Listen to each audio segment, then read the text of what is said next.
ഇനി chief whip PC ജോർജിന്റെ സാംസ്കാരിക പ്രഭാഷണമാണ്.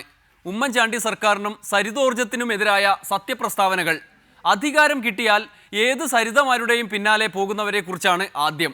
അധികാരത്തിലെ കസേര ഇരുന്ന് കഴിയുമ്പോൾ ഇതാണ് സ്വർഗം, ബാക്കിയെല്ലാം നരകം എന്ന ചിന്ത ചില വിവരദോഷികൾക്കുണ്ടാകുന്നു. അത് ഇടതുപക്ഷത്തുണ്ട്, UDFിലുണ്ട് ഈ വിവരദോഷികൾ.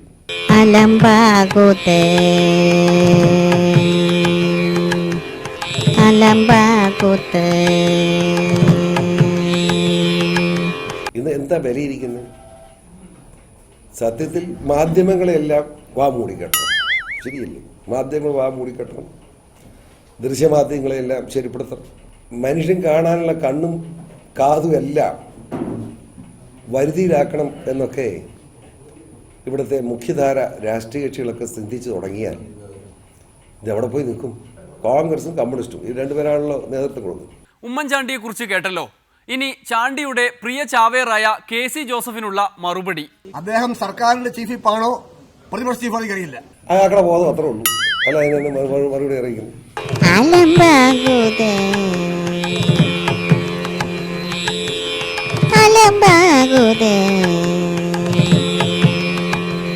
MAB പറയുന്ന വല്ല കാര്യമുണ്ട്. കേരളത്തിലെ വിദ്യാഭ്യാസ വകുപ്പ് കുളവാക്കിയതിന് ഒന്നാം പ്രതിയാണ് MAB.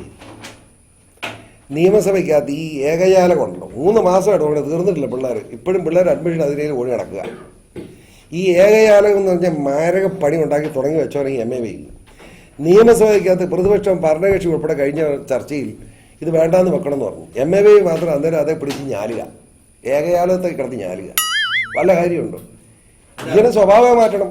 അപ്പോൾ MABയുടെ സർട്ടിഫിക്കറ്റ് ഒന്നും എനിക്ക് വേണ്ട, KC ജോസഫിന്റെ സർട്ടിഫിക്കറ്റ് എനിക്ക് വേണ്ട. പറയാൻ മനസ്സിലായല്ലോ. ഞാൻ അങ്ങനെ ഇവർ രണ്ടിനെ ഔദാര്യത്തിൽ ജീവിക്കുന്നതൊന്നുമല്ല. സരിതയുടെ രഹസ്യമൊഴി രേഖപ്പെടുത്തിയ അട്ടക്കുളങ്ങര ജയിൽ സൂപ്രണ്ടിനെ കുറിച്ചും PCക്ക് നല്ല അഭിപ്രായമാണ്. ഉമ്മൻചാണ്ടിയെയും സർക്കാരിനെ ആകെയും കുരുക്കിലാക്കാൻ പുറപ്പെട്ട സരിതയെ അട്ടക്കുളങ്ങര ജയിലിലേക്ക് തിരുവഞ്ചൂർ അയച്ചത് ഈ സൂപ്രണ്ടിന്റെ കനിവ് പ്രതീക്ഷിച്ചാണല്ലോ. സൂപ്രണ്ടിന്റെ മേൽനോട്ടത്തിൽ എഴുതിയ ഗംഭീര കത്തിലെ അതീവ രഹസ്യങ്ങൾ സർക്കാരിനെ ആകെ രക്ഷിച്ചിരിക്കുകയുമാണ്. സരിതയുടെ മൊഴിയെപ്പറ്റി ഞാൻ ഇവിടെ വെച്ചൊന്നും പറയുന്നില്ല. അത് നസീറ ബീവിക്ക് നമസ്കാരം. അറിയുമോ നസീറ ബീവിയെ? അറിയല്ലേ? നമ്മുടെ തിരുവനന്തപുരം വനിതാ ജയിലിലെ സൂപ്രണ്ട്. അവർക്ക് നല്ല നമസ്കാരം. എന്റെ രക്തം അത്ര ഫലവത്താണെന്ന് കണ്ടിട്ടുണ്ടാവും.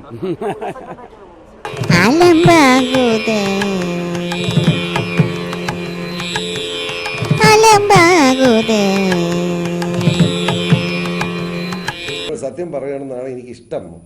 നോണ പറയാൻ ആഗ്രഹിക്കുന്നില്ല. പല ചില കാര്യങ്ങൾ ഒരു മുന്നണി ബന്ധമുണ്ട്, രാഷ്ട്രീയ പാർട്ടിയുടെ ഒരു നിയമപരമായ കാര്യങ്ങളുണ്ട്.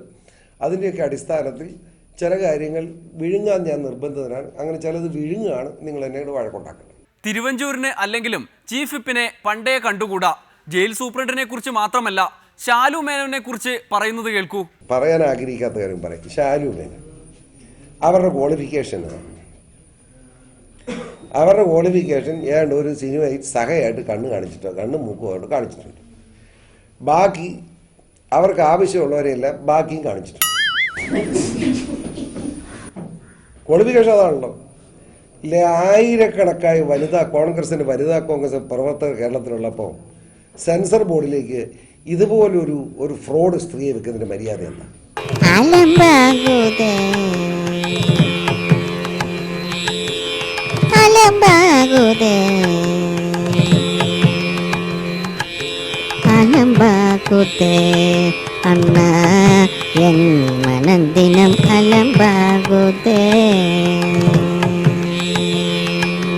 സർക്കാരിനെ എന്തായാലും വെറുതെ വിടാൻ PC ഉദ്ദേശിക്കുന്നില്ല.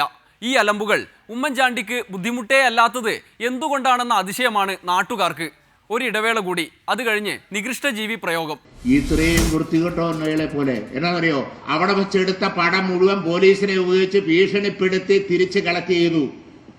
അതാണ് ഈ രാധാകൃഷ്ണൻ എന്ന് പറയുന്ന കൃഷ്ണൻ.